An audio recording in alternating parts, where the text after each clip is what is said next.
Cēsis ir pilsēta, kas pēdējo 10 gadu laikā piedzīvojusi milzīgas pārmaiņas. Kultūras un mākslas pasākumi ir pārveidojuši Cēsis no snaudulīgas mazpilsētas par modernu kultūras centru.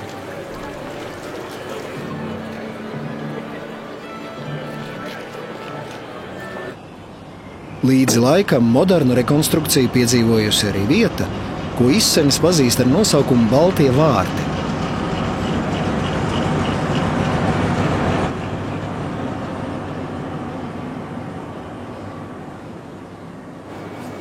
Dzelzceļa staciju Cēsis, jeb Baltos vārtus, Latvijas dzelzceļš rekonstruējas vienlaicīgi paplašinot šīs stacijas pakalpojumu klāstu. Stacijā tagad var gaidīt arī autobusu, kas piestāja turpat pie stacijas otrās ieejas.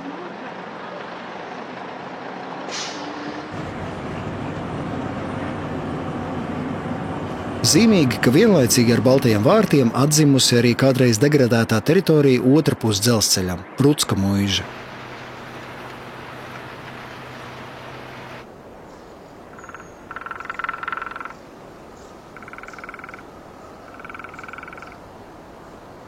Kādreizējā dzelzceļa kantorī, kur padomju laikā atradās tuberkulozes slimnīca, režisors Kaspars Goba ar domu biedriem ir izveidojis mākslas rezidenču centru.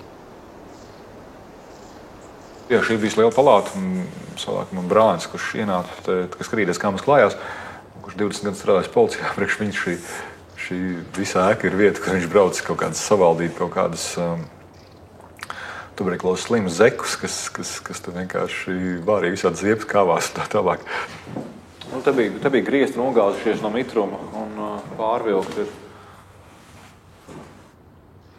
Tas plāns bija tāds, kaut kā 2,5 gadu laikā dabūt to visu gatavu līdz kaut kādam lietojumam stāvoklim, bet mēs to domājam gatavu gadu laikā.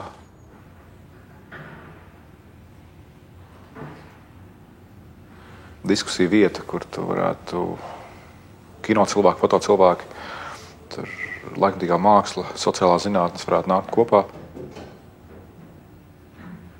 Un šī tā izvēle vienkārši. Tur rāda kaut kāda vieta, kur varbūt citi var kaut ko radīt, kas aiziet atkal tālāk. Tas tāds gandarījums beigās.